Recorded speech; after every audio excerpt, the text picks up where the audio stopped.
welcome here the guest speaker of the day in this choice-based credit course, Buyer Entrepreneurship and Innovation, Shri Datta Damodar Naik. Please give him a big hand. On behalf of my department and my university, I'm pleased to welcome him by offering him a global booking. I request Datta Damodar to Datta Naik.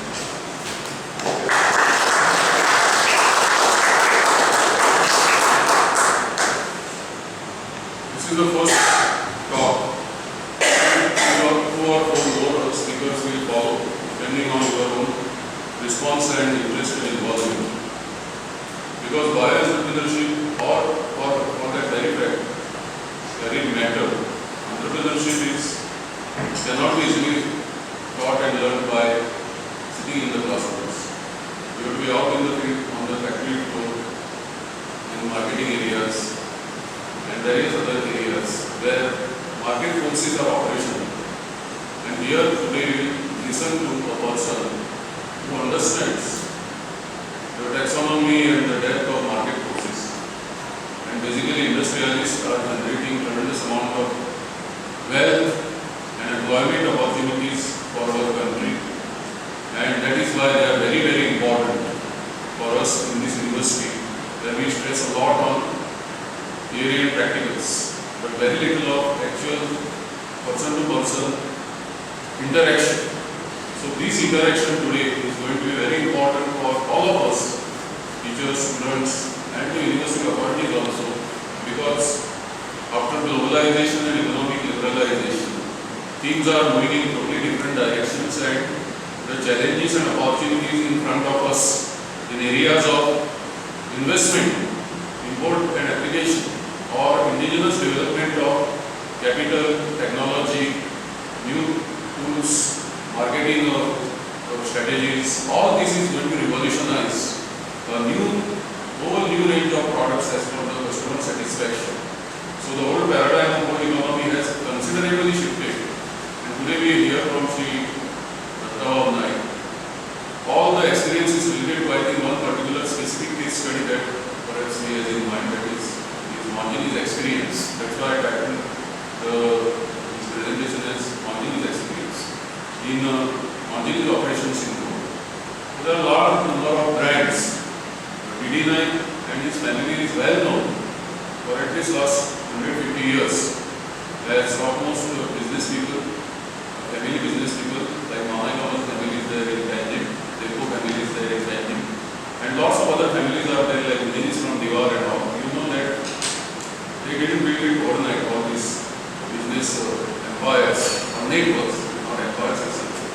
They are quite modest networks as compared to the Tatas, Ambanis, Birlas, Kirloskars or Mahindras. But they are doing it sustainably, and they are also doing a huge amount of social and charitable work. D.D. Naik, I can introduce you in many dimensions. He is a multidimensional, he is a polychronic personality. He was in student movement during his young days. Then he had contested elections also in Margao. Then he was in the literary movement, and I think he is the first Sahitya Akademi award winner for his collection of essays by the topmost body, that is National Sahitya Akademi. He got the award, and he is perhaps the first industrialist, if I am not mistaken, who has got that award in Goa, in literature. So you could spare time because he comes from a tradition of a family which respected growth of institutions and organization, and the shining example of that is Gomanta Vidya Niketan. You can see that building right in the heart of the city near the police station and the old bus stand. He is right now the president of Gomanta Vidya Niketan. And in case you are all interested, tomorrow they have organized a progressive conference called Samajik Parishad at Gomanta Vidya Niketan, which is open and free to anyone who is interested in progressive ideologies, thoughts and reforms. You are all free. I think we can extend a separate invitation to the young generation to attend it. But what is important about Gomanta Vidya Niketan, that you have to visit that institution and see, and it's not just a place where people come to watch VR, trend plays and all those things. There are lots of activities you have to just go and visit and see, those who are from especially South Goa. Beyond that, it would be a long story if I tell you all his business experiences and all. You have to hear it from him to listen to not only a food entrepreneur but also a social entrepreneur, because he has displayed considerable social entrepreneurship by supporting strongly many initiatives in the society, from building leadership among the young people, among the students, among the physically disabled, and lots of other things. Means in terms of social entrepreneurship, I tell you that there will be only 5 or 10 names you can take, and his name is on the top to give support to any new thought, any progressive thought, socially useful, publicly useful. So it's not just making money which matters to Datta Bhav Naik, but using the money for public good, social good. That is very important. That is his spirit, that is family spirit too. Because his entire family was devoted to building of institutions, spreading good thoughts, organizing literary cultural conferences, and it is a hub of activity. His house is a hub of activity.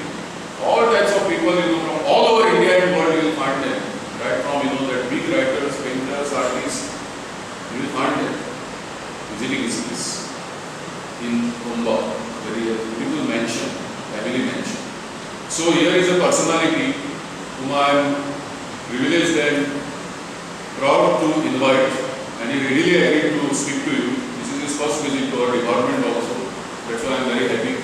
And today we are discussing a talk, discussing the issue which is the very core of your paper, that is entrepreneurship and innovation, in especially food. So after around 1 hour interaction, we can have a tea break, and then we can have after 1 hour of talk, 45 minutes to 1 hour of talk, we can safely go up to 12:15, and I expect you to get involved, just like you are informally engaged in now some sort of chatter before this official function began.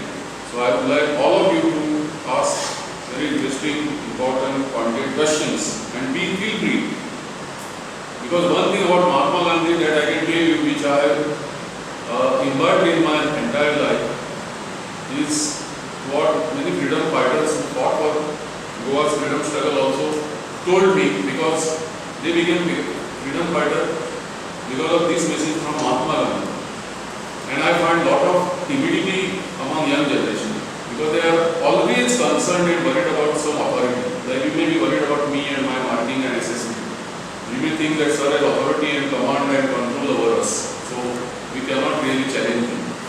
But we are not talking those challenges of authorities. Mahatma Gandhi just gave a message: be fearless. You have to be fearless, I tell you, to face the world. You cannot afford to be shy and timid in this world. If you are shy, timid, and if you have questions, you are curious, you are inquisitive, and you just bottle it up, you will not reach anywhere. So that is why just that silent participation is no participation. It is just like monologue. A speaker comes on a long distance, spends his valuable time, and at the end of the day he will think that I had a one-sided interaction. There wasn't a single question from the audience. This has happened many times here. I don't know what was the outcome of the Nobel laureate's talk yesterday at the Indoor Stadium and also at the chemistry auditorium. I don't know. I have to change the video which some of my students have taken. But if you are fear to ask questions, you have to overcome that fear. You have to be passionately curious about anything that you learn in life. And when you interact with such personalities, they are prepared to guide and help you from their practical knowledge base. They may not have a long list of university degrees, but they have taken degrees from the University of Life, which is out on the street, which is out in the markets. And we are all telling you, Vice Chancellor will tell you, your deans and professors will tell you, we are consistently telling you that the first and foremost job of this public funded university, Goa University, is to make you employable. That is my duty. I cannot stand a person tomorrow who has learned under me, got educated under me, saying, sir, maka nokri na, raste rasam, maka job na. That is why he is here today. What is investment? What is business? What is entrepreneurship? Where in which direction the world is going? And what he has learned from the single experience of continents. When you try to demystify his experience while you will be listening to him, many questions will come to your mind. Open up. Let it be an interactive dialogue. I will facilitate it. I am also learning all the time when you will be talking. So feel free, absolutely fearless. You will not believe, he is an absolutely friendly person with an extremely, that unique sense of humor. Not sarcasm, I am sarcastic. I can cut on anyone through sarcasm. But he is really a person whom you can say we have for positive, practical social engineering. So today is here as a social engineer to help all of us to build employable, generation of young postgraduates.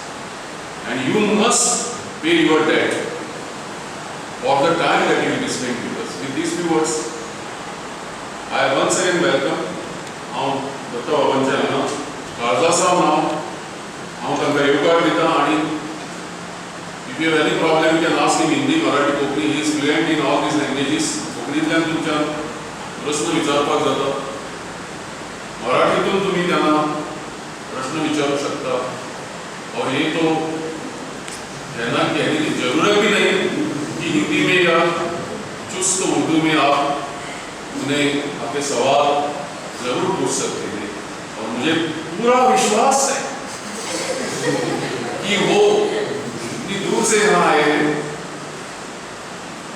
आपके सवालों का जरूर